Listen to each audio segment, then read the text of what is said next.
Hey guys, at BV Benson here, and just going to tidy up just a little bit of the wiring. Now, one thing that I did on this bike is that I did upgrade to the combo regulator rectifier, okay? So it's all one unit. I installed this in a previous video, but we got to tidy up the wiring. So it's pretty straightforward. The main harness comes out and plugs right in, all right? The thing plugs right into the main wiring harness. That's no big deal. But you do have this one black wire that's going to go into your double black down here on your bike. Now, your regulator is now gone because originally you had your regulator and your rectifier up here. But now I have a combo unit here, so I have some extra wires for my regulator.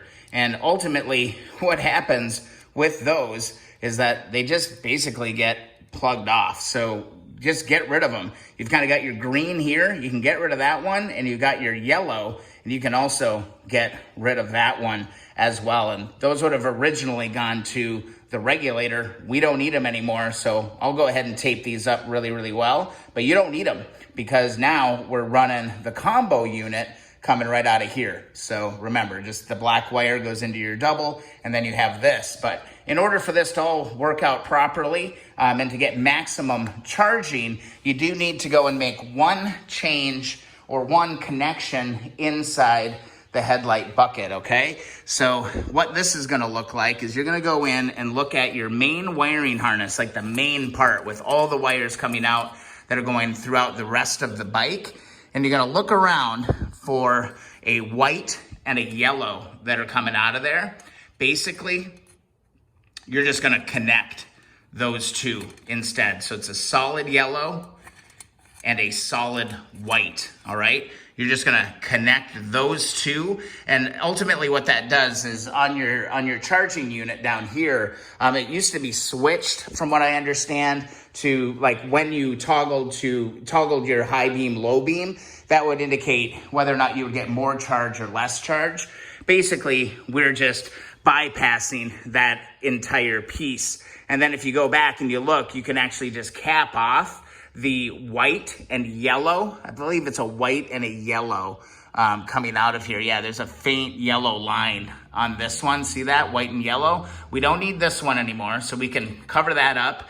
And then also the yellow, we don't need from this either. So this is actually coming out of the, I believe, yeah, the right-hand switch. So those wires are coming out of the right-hand switch. So again, you're just gonna come and you're gonna combine out of the main wiring harness, the yellow and the white, okay? Correct me if I'm wrong, but I believe I've interpreted all of this correctly. And then you're just gonna basically cap off your white and yellow and your yellow wires. And they call that a one-wire mod, okay? In order to get maximum charging. So, you know, we'll test the charging, of course, once we get everything all wired up and good to go. But I believe we are in good shape there with our regulator, and we've dealt with the stator charger going on there. So real quick video, just wanted to show you some of those tidying up of the ends on things as we move through here. This has been quite a little bit of a challenge. I've had to do some extra work. I'll try to do a separate video on making some of the last connections out of that right-hand switch. But again, we've eliminated two of them right here just by doing that.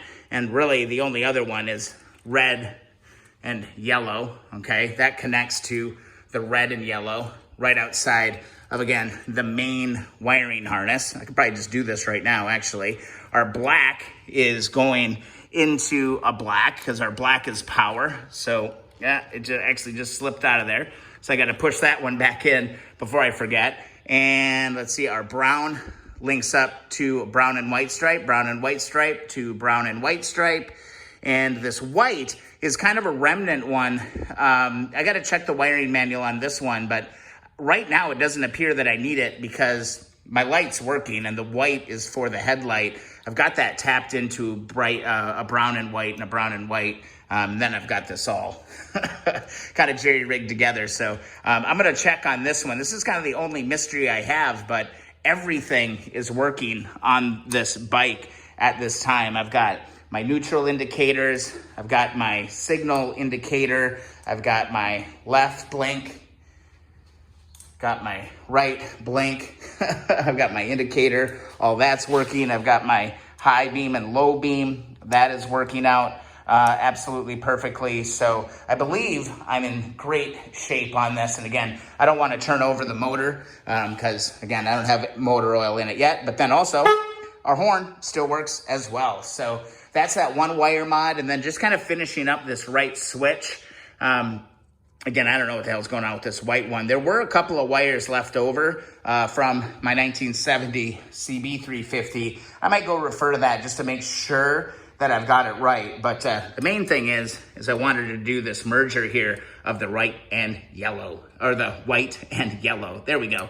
All right, guys. Hope you guys enjoyed the video. I hope this maybe helped you out as well. Also, subscribe to the channel if you haven't done so already. I really appreciate that. Thumbs up those videos that you enjoy. Also follow along on Instagram and Twitter at BV Matson. Do we have a brake light? We got a brake light. All right, guys. See you in the next video.